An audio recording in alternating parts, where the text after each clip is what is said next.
Hello, I'm James Ezimoha. Welcome to Africa News, where we bring you the latest updates from across the African continent. Let's see your headlines. Ugandan court orders renaming of colonial-era street names in Kampala. Local charity organizations in Sudan provide meals for thousands despite ongoing challenges. The United States says it's considering a minerals partnership with DR Congo.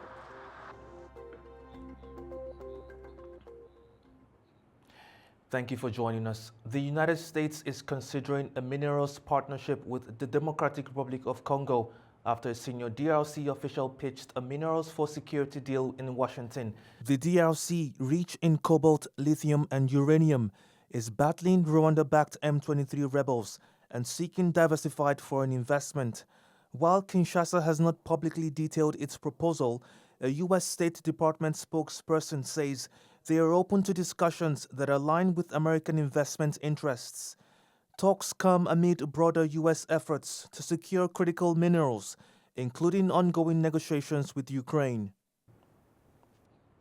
Still in DRC, Christians in Bukavu have held their first Way of the Cross procession since M23 rebels seized the city. The gathering at the local cathedral took place under tight security as violence continues to grip the region. Hundreds of worshippers gathered at Bukavu's Notre-Dame de la Paix Cathedral on Friday for the first Way of the Cross procession, held on church grounds since M23 rebels took control of the city.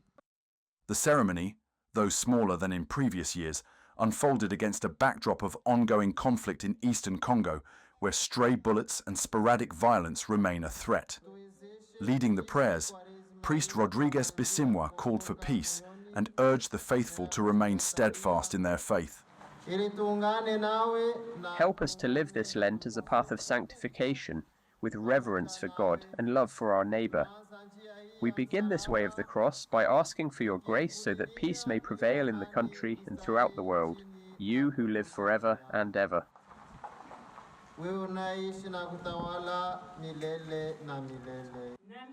Some residents were hesitant to attend due to security fears. However, others who chose to take part despite the risks say they feel spiritually fulfilled. Some said they wouldn't attend out of fear of dying, and that stray bullets might hit them here or on the way. But we, through our faith, decided to accompany God for the first Way of the Cross. It happened without any issues, and in the end, we feel spiritually fulfilled. We know we will remain faithful to Him every day of our lives, no matter what happens. At least 11 people were reportedly killed in attacks last week as vigilante violence rises following the army's withdrawal. Meanwhile, M23 rebels continue efforts to establish their own administration, including retraining local police officers to work under their authority. A Ugandan court has ruled that colonial-era street names in Kampala must be changed, marking a shift in how public spaces reflect the country's identity. The ruling follows years of campaigning, with activists calling it a step toward reclaiming Uganda's heritage. A High Court ruling in Kampala is set to reshape the city's streets, requiring the renaming of colonial-era landmarks to better reflect Ugandan culture and history. Campaigners say it's a long overdue step, 62 years after independence, to erase symbols of oppression. The movement gained momentum in 2020 amid global protests over colonial legacies. While similar changes have been met with resistance elsewhere, Ugandan lawyer says the ruling is a step forward, though more clarity on implementation is needed. We think that it could have been a lot firmer in terms of specifically identifying the names and the places that need to be removed within a certain time frame. But it was a general order which the court made, but it's a good start.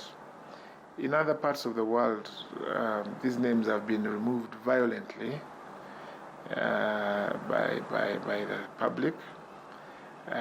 We chose to take the civil route. The Kampala City Council Authority says renaming roads will be a consultative process, ensuring community involvement in the decision-making.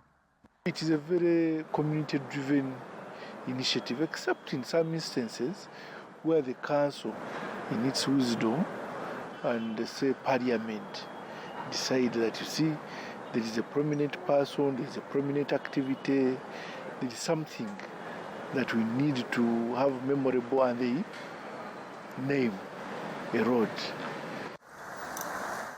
While the court's ruling does not set a deadline, authorities say they will respect the legal directive. Campaigners see it as a chance to honour figures who shaped Uganda's history, hoping the change will instill a greater sense of national pride. In Sudan's de facto capital, Port Sudan, local charities are preparing and distributing iftar meals as Ramadan unfolds during wartime. Volunteers are working to provide meals for thousands of people in need, despite ongoing challenges. As Sudan marks another Ramadan in the midst of war, charities in Port Sudan are stepping in to support those struggling with hunger. Volunteers with the Hadawith Street Initiative prepare thousands of meals daily for hospitals, prisons, and student housing across Red Sea State. Another group, We're All Values, distributes iftar meals to 1,000 people in each of the cities it serves, including Port Sudan, Mero, and Omdurman. Hadawith Street Initiative officials say the meals are vital for displaced people and those without access to sufficient services. Despite the crushing economic situation in Sudan and the city, Port Sudan, and the large number of displaced people in it, we see that this meal meets the needs of the fasting people in hospitals and shelters that do not have sufficient services. We believe that the meal satisfies the hunger of people fasting since the morning, and we hope that we will be up to this great responsibility. Volunteers working with the charity organizations say they are trying to reach as many people in locations as possible. We have 40 distribution locations, and these locations include hospitals in the Red Sea State, patients and their companions inside the hospitals. We also have police stations, checkpoints, prisons, and female student housing in Mayo neighborhood. These are about 40 locations, and thank God, yesterday we distributed 3,286 plates, and we expect the number to be more today, and to exceed 4,000 plates, God willing.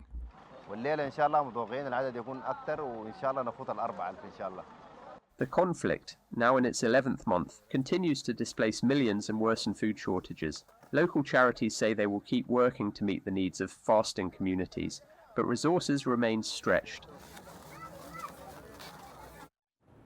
Morocco's severe drought is forcing farmers to seek government aid as livestock numbers shrink. With rising prices and shortages, King Mohammed VI has called for a suspension of lamb sacrifices, a rare move in the country's history. 7 consecutive years of drought have left Morocco's farmers struggling, with livestock numbers down 38% and feed costs soaring. The crisis led King Mohammed VI to request a halt to Eid al-Adha lamb sacrifices, a move not seen in decades. Farmers say selling sheep at current prices would mean major losses and are calling for direct government aid to sustain their flocks. Livestock farmer Abdelkader Badawi says farmers cannot afford to sell their sheep at current prices and are waiting for government assistance.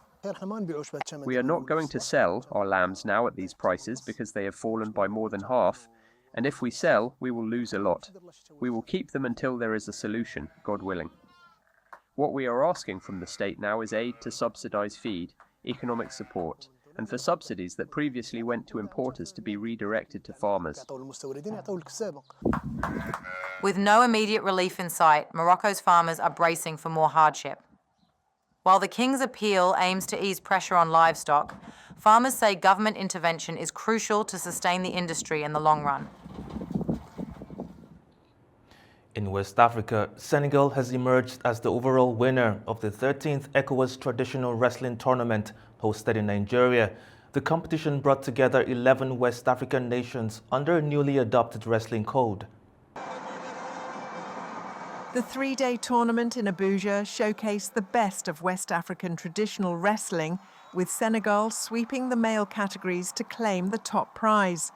Nigeria and Benin followed in second and third place, while Nigeria secured gold in the female category. This year's event also marked a milestone for ECOWAS, which introduced a unified wrestling code to create a common framework for the sport across the region. Officials say the new system will help promote and elevate traditional wrestling on a broader scale. ECOWAS developed a code that was specific to our wrestling.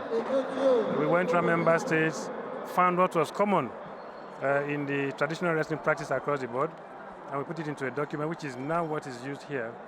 And our second objective, of course, is after developing the discipline amongst our members. Ghanaian wrestler Jocelyn Asama Asante says the tournament has been a worthwhile experience despite losing in her category. I've lost all, but I still have hope because I'm a first-timer. And today, my first match, I think everybody is applauding me. They're saying I'm doing well, I'm picking up. So if I come and I came to get the experience, so I'll go back and learn from my mistakes.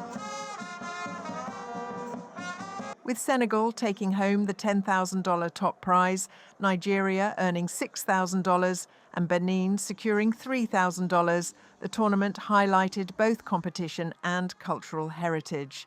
Organisers hope the unified code will strengthen traditional wrestling, paving the way for its expansion across West Africa.